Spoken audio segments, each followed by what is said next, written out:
Imagine a world lit only by fire and powered by muscle. A world where the rhythm of life was dictated by the rising and setting of the sun. Now, picture a single city, a place of rain and resilience that would shatter this ancient order and forge a new reality in fire and steam. What if I told you that the modern world as we know it, our technologies, our economies, our very societies, was born in the clamor of this one northern English city? This is the story of Manchester, the world's first industrial metropolis, and how a handful of inventors and a legion of workers sparked a revolution that would engulf the globe. Join us as we uncover the epic, intimate, and often brutal tale of how this city became the workshop of the world. In the mid-18th century, Manchester was a modest market town, its fortune tied to the traditional weaving of wool and linen in quiet cottages scattered across the Lancashire countryside. Life was slow, predictable. But beneath this tranquil surface, a current of change was gathering force. A series of remarkable inventions began to emerge, each one a small tremor that would eventually trigger an earthquake. It started with John Kay's flying shuttle, a simple wooden device that allowed weavers to work twice as fast. Suddenly, the spinners couldn't keep up. The demand for yarn skyrocketed, creating a bottleneck that cried out for a solution. This call was answered by a humble carpenter from nearby Blackburn named James Hargreaves. He created the spinning jenny, a machine that could spin multiple threads at once, multiplying a spinner's output eightfold. It was a marvel, but it still relied on human power. The real breakthrough came from Richard Arkwright, a barber and wig maker with a keen eye for business. He developed the water frame, a spinning machine powered not by hand, but by the relentless force of a river's current. This was the game changer. For the first time, textile production was too large, too powerful, and too noisy for the cottage. It needed a new home, a factory. Arkwright built his first water-powered mill in a nearby valley, but the real revolution would happen when this technology collided with another monumental invention. James Watt's improved steam engine. Watt didn't invent the steam engine, but he perfected it, making it vastly more efficient and powerful. This new engine freed industry from the riverbanks. Now a factory could be built anywhere, and the perfect place was Manchester. The city was ideally located, with abundant coal from nearby mines to fuel the engines and a damp climate that prevented cotton threads from snapping.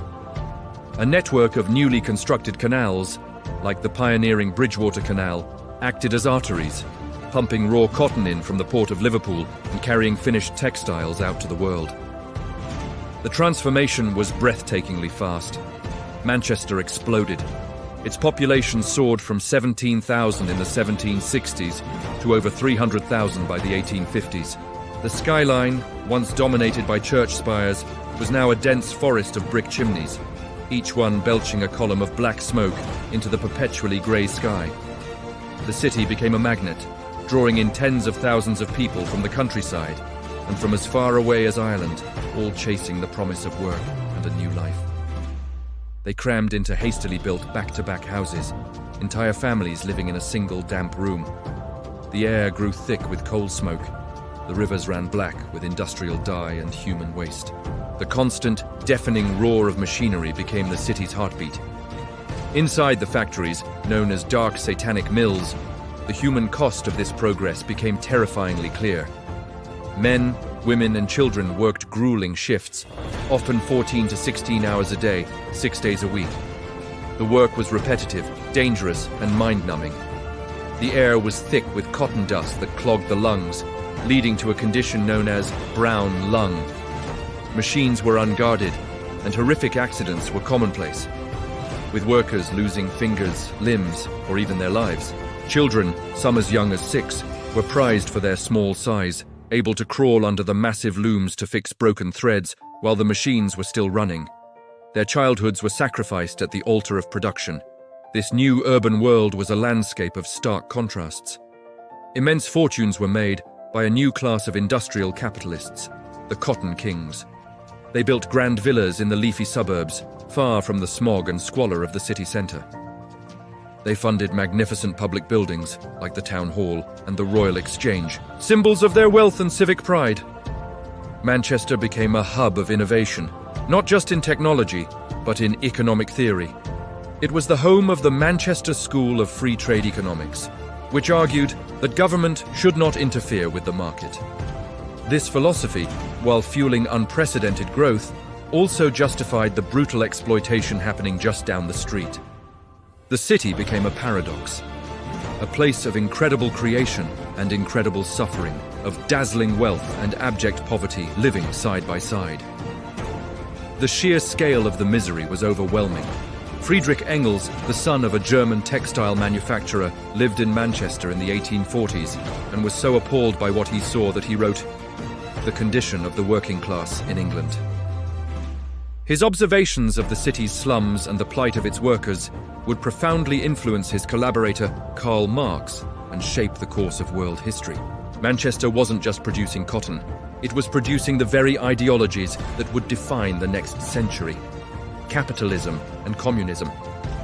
But the story of Manchester isn't just one of victims and villains, it's also a story of resistance and the fight for a better world. The city became a crucible for working-class consciousness and political organization.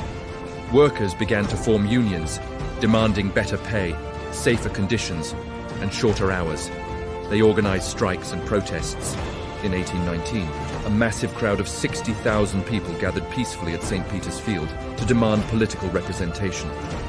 The authorities panicked, sending in armed cavalry who charged the crowd, killing 18 people and injuring hundreds. The event became known as the Peterloo Massacre, a bloody stain on the city's history, but also a galvanizing moment for the cause of democracy and workers' rights in Britain. Over time, the relentless pressure from reformers, unions, and enlightened politicians began to yield results.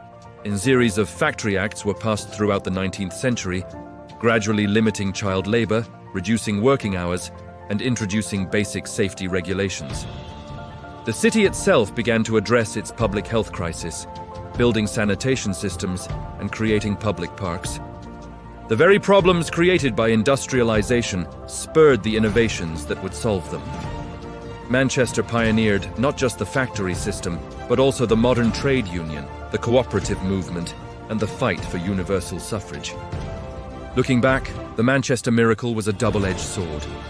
It unleashed a wave of technological progress and economic growth that lifted millions out of rural poverty and created the material abundance we often take for granted today. It shrunk the globe, connected markets, and laid the foundations for our modern, urbanized world.